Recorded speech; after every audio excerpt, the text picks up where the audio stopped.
oh, yan oh. Hi na Biancy. Hello mga kalingap, good morning sa ating lahat kung saan mang bansa tayo roon. Magandang umaga sa ating lahat at magandang araw dahil hindi natin alam ang oras sa atin. Kasi kung saan tayong bansa, alam natin ang iba-ibang oras, kaya magandang araw sa ating lahat. Ito guys, reaction na natin na ang live ni Kuya Bal ng dinner ng ITZY. Kahit late na, magbigay tayo ng reaction. Nakikita natin dito ang dalawa kahit na sa live ni Kuya Bal, nakikita natin ang sweet ng dalawa at niloloko nga ni Biancy si Ido na bumabata daw. Ano kaya ang sekreto ni Papa It's kaya bumabata? Full of vitamins B ba kaya? At kami din, tayo din na full vitamins tayo palagi. Kaya guys, huwag tayong magsawa sa pag-suporta sa ITZY, sa lahat ng love team na Kalingap Rap. Panoorin natin sila kay suporta na natin, lalo na po ang ama ng Kalingap, Bal Santos Matubang, Ate Edna Vlog, Kalingap Rap, Jack Tapia Matubang, Kalingap Ido, suporta na natin ng K-Boys, Charity Vloggers, Kalingap din, Kalingap Team, Kalingap Supporters, mga reactors, supportaran natin sila guys. Ito guys, don't skip ads guys, para malaking tulong ito sa kanila sa bawat ginagawa nila araw-araw, lalo na sa ating mababayan na mahihirap. Supportaran natin sila. Tara na guys, bago tayo mag-reaction video, panoorin muna natin itong video. Tara, let's go. 1, 2, 3, go! Dito suot guys oh. Dito suot. Ako hindi.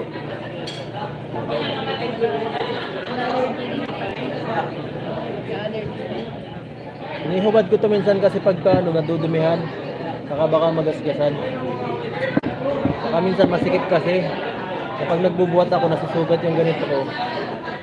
Sugat minsan yung kamay ko pag nagbubuhat ako. Saka nadadamit siya yung ginto eh.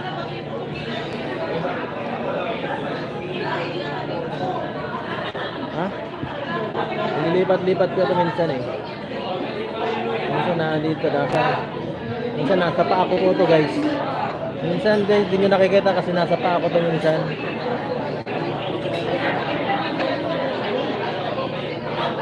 Oy, Nela, shout out.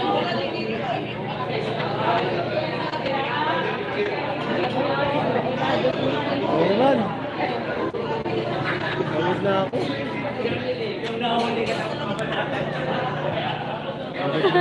Sa'yo nakatutok ko sa kamasyon.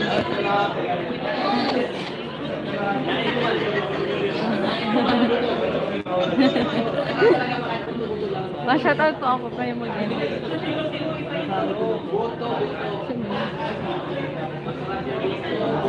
Nahihiya na ako. Nahihiya. Look at me. Shoutout po sa Mauragon Ini TV. Papasimple ka lang, gusto mo lang Kunting titigan eh. tulo. Oh my God.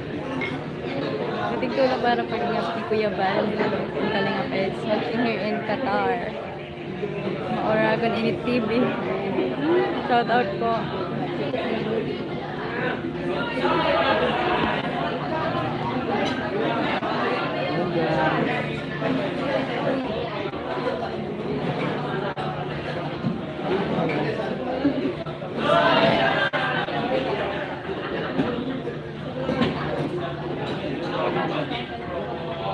Shoutout po sa 5.6k viewers.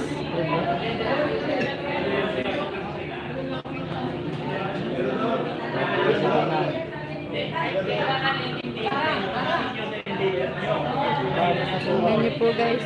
Yan, bakit ka nang kuha mo napakalapit? Pugi nga.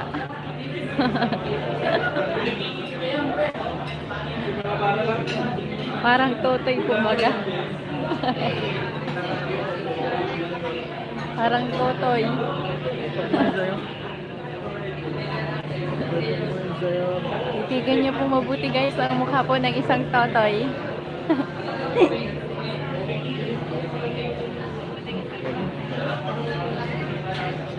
Kapal po ng kila.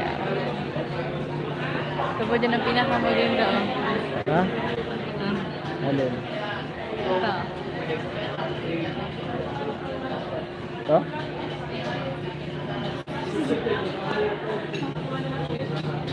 Masaya.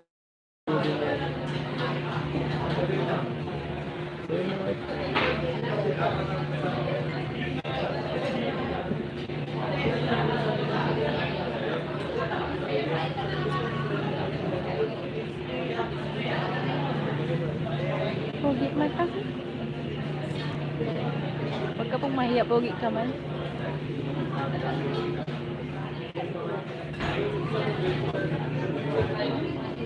Hindi pa ako masyadong matamis para po hindi na po bumalik yung ubo. Gusto akong kumain ng matamis.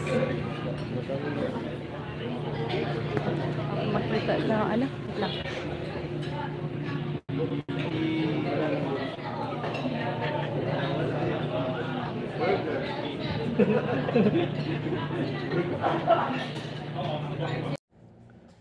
So, ano guys, napanood nyo, kinilig din ba kayo? Ako kinikilig habang nanonood sa kanila, habang tinututok ni Beyonce ang kamera kay Ido na pagtripan ang kilay, makapal daw. Maganda naman talaga ang mata ni Ido, sa totoo lang, nakakaakit. Kaya maraming umahaling. Kahit mga matatanda na i-inlove, lalong na i-inlove, bumabalik sa pagkabata. No? Mabalik tayo sa teenager, kahit ako. Nai-inlove ako sa dalawa, bumabata, bumabalik sa pagka-teenager. Kaya guys, natutuwa tayo sa EDC. Kaya support natin guys ang EDC. Huwag tayong susuko sa anumang naririnig natin. Mga buzzer, ang mga buzzer nandyan lang yan, hindi yan nag-aalis, sa paligid lang dyan, na namamasid sa kung ano ang ginagawa. And okay, wag lang natin pansinin, dagdag din yan sa views. Pero sabihin ko lang sa mga buzzer, no, tingnan naman natin ang kanilang ginagawa. Kung hindi kayo kinikilig, okay lang yun, pero wag na lang sana kayo mag-comment ng masasama. Digman nyo na lang, panoorin nyo na lang, o makisabay kayo sa kanila. Mawawala ang galit nyo guys, mawawala yung puot sa inyong mga puso. Sana supportan natin sila guys, wag masyadong mag-comment, kagaya na nabasa ko ng comment na hindi talaga maganda, nakakaiyak sobra. Naiyak ako doon sa sinabi na hangal si Beyonce, nakakaawa talaga guys. At sabihin nyo kay Kalingap Ido,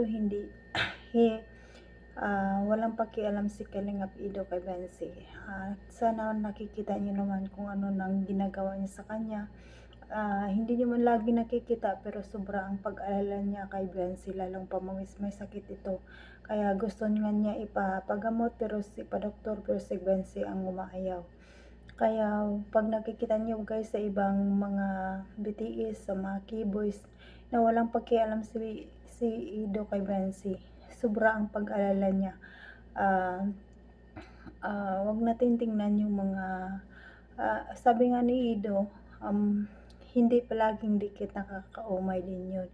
Kayo ba? Kung kayong mag-asawa, lagi ba kayong dikit? Hindi ba? Hindi. Lagi nagkakalayo din kayo minsan. Kaya ganyan din sila guys. Kaya maganda nga yun na minsan lang sila magkakasama. Nandyan ang kilip sobra sa kanila. Kahit na palagi silang nagsasama, nakikita natin, nakikilig tayo sa bawat kilos nila. Kahit nga boses lang ni Beyonce, narinig natin, nandyan ang kilig natin. Nakikita natin na super sweet na ang dalawa guys. Kaya abang-abang lang tayo sa mangyari. Kasi bata pa si Beyonce, kailangan niya pa i-enjoy ang pagka-teenager niya guys. Kasi sa edad na ganyan, nag-i-enjoy pa yan. Di ba naman tayo sa pagkababata, alam natin kung ano ang nararamdaman ng bata. Kailangan ng bata peaceful mind. Kaya wag natin ipas guys. Napakasakit na ipas natin na walang kalaban-laban, mabait si Beyonce. Wala tayong masabi sa kanya sa kabaitan. Tungkol nga sa bahay, ang sabi niya, ibigay lang sa iba.